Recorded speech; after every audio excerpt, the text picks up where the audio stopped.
In a report titled Sri Lanka, Tamil Politics and the Quest for a Political Solution, the International Crisis Group states that the Sri Lankan government's refusal to negotiate seriously with Tamil leaders or otherwise address legitimate Tamil and Muslim grievances is increasing ethnic tensions and damaging prospects for lasting peace. The International Crisis Group report notes that the SLFP-led administration has refused to honour agreements with the Tamil National Alliance, broken promises to world leaders and not implemented constitutional provisions for minimal devolution of power.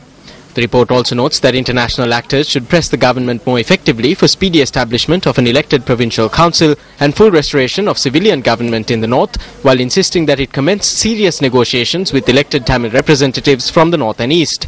The report states that while there has been an increase in democratic and moderate voices among Tamils, the government has failed to respond in kind. The report adds that the government has also refused to grant powers given to provincial councils under the Constitution's 13th Amendment. The report reads that the international community, especially India and the US, should increase pressure to significantly reduce the numbers and influence of the military in the north and hold credible Northern Provincial Council elections ahead of the March 2013 meeting of the UN Human Rights Council.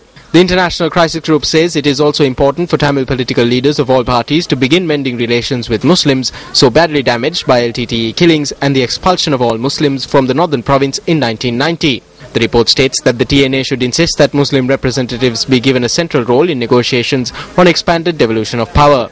In its recommendations, the International Crisis Group asks that the TNA acknowledge LTTE crimes and speak clearly regarding the nature of Tamil grievances. It also asks that the TNA cooperates with the Sri Lanka Muslim Congress and other Muslim organizations. It recommends that organizations in the Tamil diaspora and Tamil Nadu support the TNA strategy for a negotiated power-sharing agreement within a united Sri Lanka. The ICG further recommends that the government repeal the 18th Amendment to the Constitution and restore limits on presidential power over the judiciary. The report calls on Sri Lanka's international partners to press the government to fulfill the March 2012 Human Rights Council resolution.